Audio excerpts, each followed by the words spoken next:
this this idea of a forever memory, not one that goes on forever, but that lasts forever.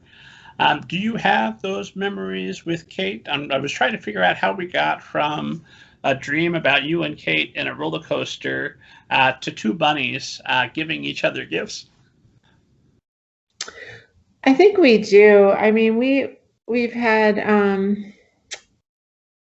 so many.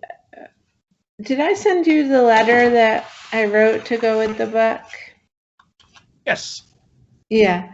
So Kate and I, over the years, we've had so many shared experiences, and they're part of how we became close, right? And so, and then they appear in our dreams.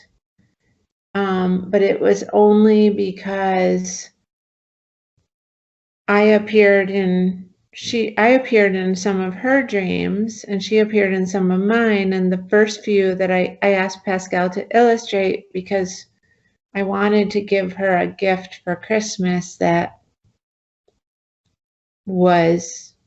meant something to her, because she can get whatever she wants, right? I couldn't like get her a blender or a Vitamix so I wanted something that represented our friendship, and Pascal decided to draw them as bunnies. And so it became this tradition like many years ago.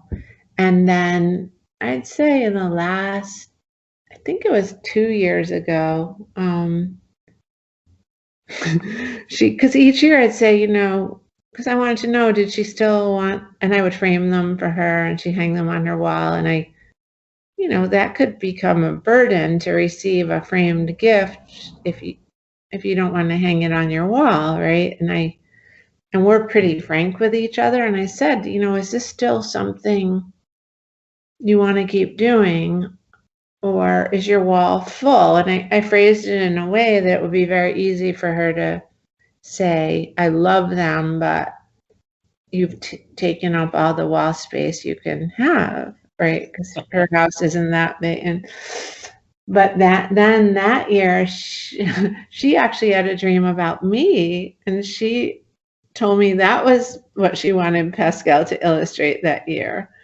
So then I knew she was really in it for the long haul. And, one year, I think with my book, Come With Me, Kirkus Review they really didn't like that book, and they had and it's done quite well, but they took a very hard position on it. And, Kate taught me that we have to release this energy into the universe, right? We can't dwell on what Kirkus thought. And Kirkus loves my new book, but they don't like, they like what they like. So she came to my house and we had a little ceremony on my deck. And we burned the Kirkus Review with sage, and we released it into the universe, just so that it wasn't like part of us and didn't affect our feeling about who, or at least for me, who I was in the world and as a writer. And it was so important to do. And so that year, the bunny image, that wasn't from a dream. That was the two of us burning this review at my home. So, it's just the bunnies really represent our friendship. And I think a lot of times when you read a picture book about two characters, they're kind of opposites, right? And they find a way to meet up and tolerate each other or see the world from each other's perspective. And that's like a traditional arc of a picture book, and extremely important and valid. But in the books about these bunnies, or as Kirkus said about what the world could make, they called them legomorphs, which I was extremely happy to learn a new word from them.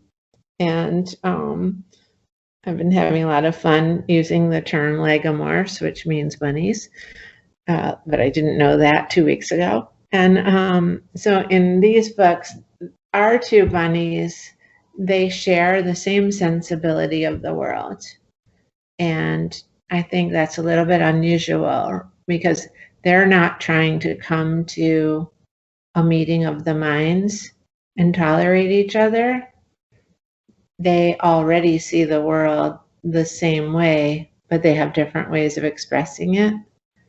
And they look in wonder at everything the world could make. So that's not something I see that often, and I didn't intend to write a book that way, but you know, these sometimes the words come up and through you, and then you look at what you have on the paper and you can see things about your own story that make sense. And that's how it is with me and Kate.